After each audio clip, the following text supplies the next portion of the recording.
Check, please. Welcome back to Everything Money. All those new subscribers who welcome you in. Today, we're talking about the FAANG stocks, Facebook, Amazon, Apple, Netflix, and Google. We'll take a look at the financials of these companies and let you know our thoughts, whether we think they are buys at this moment or avoidances. We patiently waited on this show as value investors, so you'll learn this process. I bring your questions about these Goliath companies to a couple guys that own and operate over $100 million in real estate, multiple businesses, and stocks, and they will provide you and I with a mindset and an approach to investing in companies like these. Paul, what do you think? Thank you, Seth. Guys, please follow us on Instagram, Everything Money Investing, the #1 YouTube finance channel, and follow our 3 personal accounts as well. Seth, Mo, and I, we just do a lot of personal stuff. There's nothing finance related. Just don't send me messages going, I want more finance. I'm not going to do it. I just want to put pictures of my dogs and my girlfriend. And matching PJs. I literally saw the message from you, like, this is so cliche. I was like, who the heck wrote this? I was like, was this Beth or Seth? I have no idea. Talk about these FAANGs. All right, so guys, FAANG, and as somebody said, should it be Mang now? And Mo said this because it's Facebook, which is now Meta Platforms. Meta Platforms, Amazon, Apple, Netflix, and Google. To which then Mo said, why is Netflix in this? Because it's only a $270 billion company, which made me laugh, saying, this is the world we live in which a $270 billion company is not causing any of us to go, wow, that's impressive. We're like, 270 billion, that's nothing. So, guys, our software is wonderful because one of the things we did in the software was we have it's called an 8-pillar portfolio. You can put a bunch of stocks, up to 50 stocks, into our 8 pillars portfolio, and it'll tell you how they look combined as one company. Because when you look at your portfolio, this is something Warren Buffett writes in his early annual reports. He writes these letters and he says, you should look at your portfolio like you own a bunch of these businesses and put them all together and look at all the financials together. That's what sparked me to do this 8-pillar portfolio because I want to do that for myself. Instead of looking at my stocks as ticker symbols that have a value, I want to look at them as me owning a piece of those businesses. And if those businesses paid me out, if they were privately held and paid me out every year, this is the cash flow I get. This is the revenue I get. The expense, all these things together, this is the balance sheet I would have. I think it takes to, Paul, my mind was really open up to this concept. If you're very It's a hard new out concept, there, by the way. If you become a business owner at some point, I'm talking even a popsicle stand or a lemonade stand. You're 100% right, though. You're going to start rationalizing this more. But if you're not out there, if you're a young investor, maybe you're in your mid-20s, you've never had the concept of making a product, paying people to make the product, these numbers might not make sense. You might just very well be buying stocks in terms of their ticker price. And like I was, Paul, hoping they go up. Well, the funny part is one of the biggest hypester Tesla people I know, he owned a business that he sold for a ton of money. And when I once said to him, hey, if you want to buy into this thing for me, because long story short, he's like, well, show me the financials. I laughed going, so the financials matter on an individual private business, but not stock. He doesn't understand that concept. Yeah. So guys, this is our 8-pillar. This is our Everything Money software. Right here is the 8 pillars portfolio. Okay. You click on this. Now let's go through one of the companies just as a hypothetical. Let's go to the 8 pillars tab. And let's pull up one of the companies. Apple. Okay, Apple. So we're going to look at Apple, and we're going to go directly to the 8 pillars tab. I'm going to pull up Netflix also next, because I wonder about this one. So guys, this does all the work for you. And it's showing you basically Apple is probably just overpriced. Because our 2 valuation metrics are the first and 8th pillar. And they're just showing they're both X's. But other than that, Apple does a great job getting a return on its invested capital, its revenue growth, free net income growth, shares outstanding are down, lower debt, and cash flow growth. I mean, guys, come on. This is great. Let's look at a company like Netflix. Netflix, more like... Now, this one is a little bit harder. They're increasing their shares outstanding, not by much. They don't have free cash flow, because look at their price to free cash flow is NA, which means they have negative free cash flow in the last 5 years. Now, recently last year, they had their first year of free cash flow, but in the last 5 years, they've averaged a negative 1.25 billion in free cash flow. Yes, Paul, they were losing 2 billion, 2 billion, 3 billion. Then they made 650 million and 150 million in free cash. So they've been down for a while. So like the movie Moneyball, though, if you can look at we can recreate a good portfolio in the aggregate, right? So in the movie Moneyball, Brad Pitt says, we're going to recreate Giambi, Damon, and Isringhausen in the aggregate. So here's what we do. I went to the 8 pillars portfolio. I put in these 5 stocks, hit the get stats, and here they all are together as one company if you own them all in equal amounts. Again, valuation. And look at this. The PE, 5-year PE and the 5-year free cash flow are pretty similar, which is good. It shows there's consistency there. But other than that, you're looking at this saying, do I want to own these companies? I want to own them at a lot cheaper price. How much cheaper? They have growth potential, I'd imagine. So maybe half the price. Half, Paul. That's crazy. You won't be saying that's crazy in a few years. You'll be sitting there saying, Paul, this is 15 and this is 12. These companies are dead.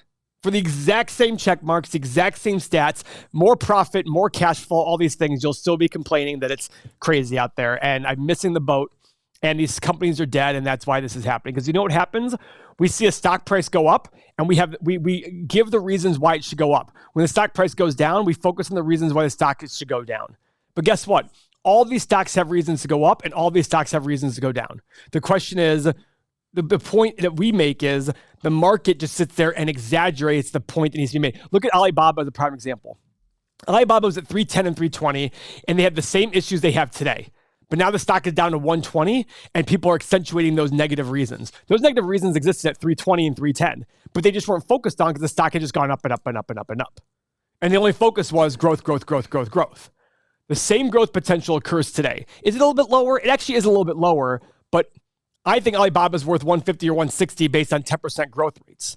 They're growing at 20. They're failing people by growing at 22% growth rates. So this is how we look at these companies. FAANG overall is just expensive. Just expensive. Does that mean it's bad? It just means be patient.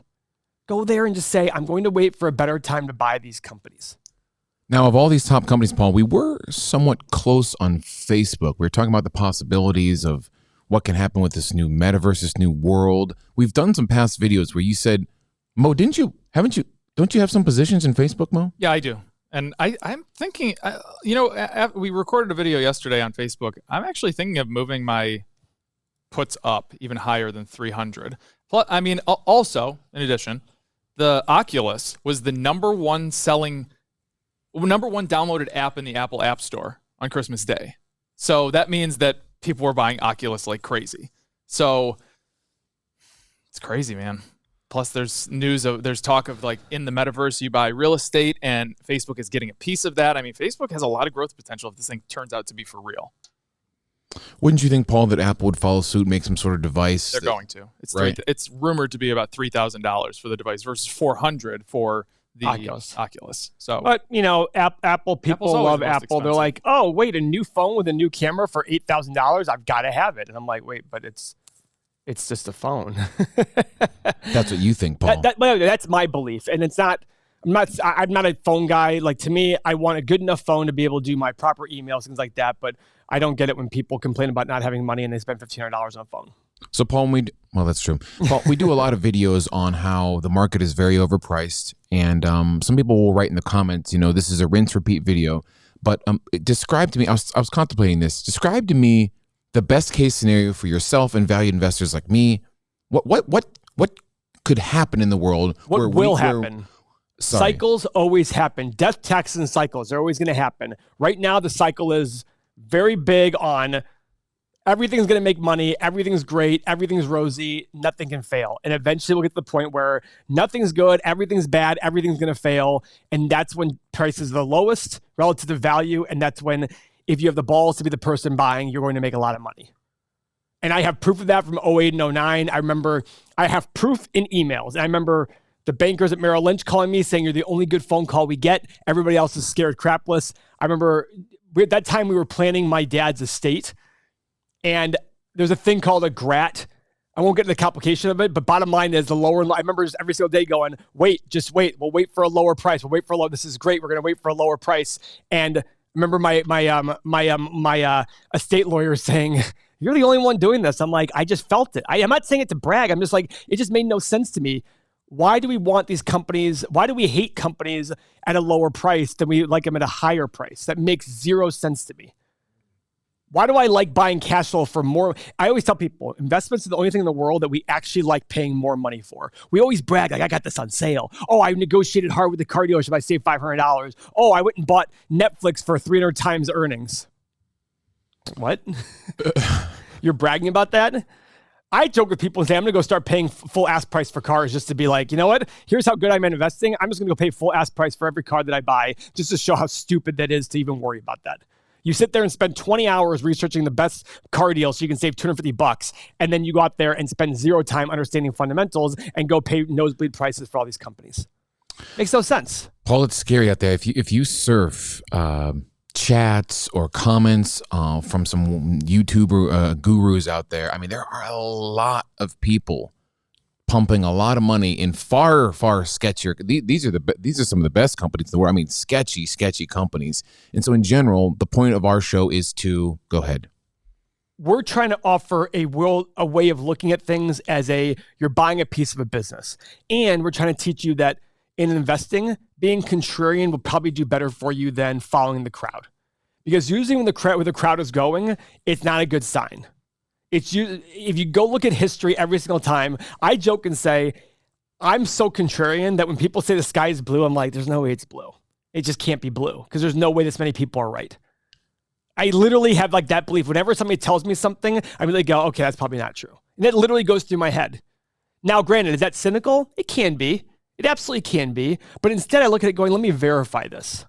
I love these guys in this room. Whenever they say something, I immediately go to the internet to make sure that it's accurate what they said. When we talk about the Nikola and somebody said it was one car sold, I'm like, let me go make sure that's the case. Mm-hmm. Not because I don't believe these guys. I don't think they're trustworthy. I just look at it going, I don't care who it is. I always verify. So in general, folks, if you're looking to if this resonates with you, perhaps you're tired of getting tricked by clickbaity titles of YouTubers saying you should buy some of these things, no matter the cost, Paul. That was it. I mean, you know, we've gone over some videos where you'll be a millionaire, Paul. If you just own any Bitcoin at all, you're going to be a millionaire. How is that even possible? These are exact quotes by some of the top investing experts out there. But when I hear athletes who are really good managers of money taking all their pay in crypto, I'm like, oh, this is going to end up very well. Yes.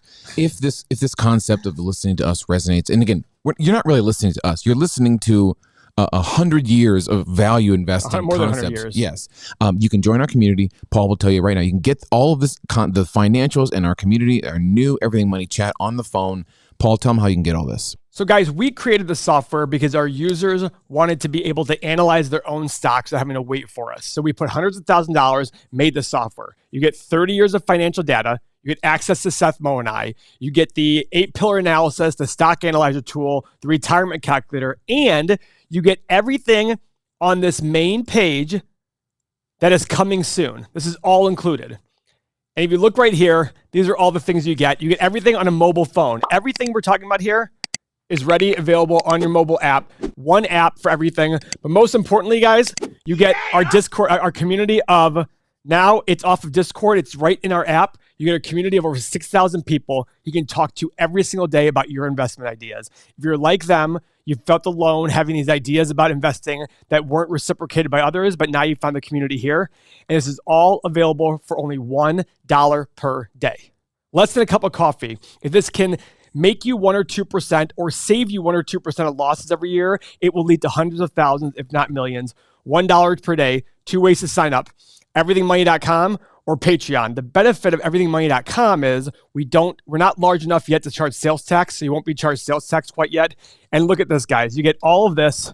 Our competitors are a lot more money and don't provide as much. $1 per day. Go sign up now. If you're interested in making money trading, totally different concept, not long-term investing for 7-10 years. You can trade this on a daily basis. You can trade it during an hour's lunch. You can join Mo in the Bananas Nation, and he will show you how to break down these charts and trends. Go ahead, Mo. Guys, I'm going to pull up Apple here. So this is one of the stocks that you will get in the Employed Trader series. So if you're a person that has a job and can't get on a chart all times, I do a daily update at about 2 p.m. Eastern time every day, and there's 6 stocks that I update you on, and Apple is one of those. So we were in Apple during this little run that happened right here. We were also, we weren't in it right here, but we're getting to these all-time highs, and I'm going to show you why yesterday, even though you had a beautiful engulfing candlestick with a nice uptrend, why we didn't add to our position. And I'm going to show you coming over here to a swing trading chart. And this is very important, guys.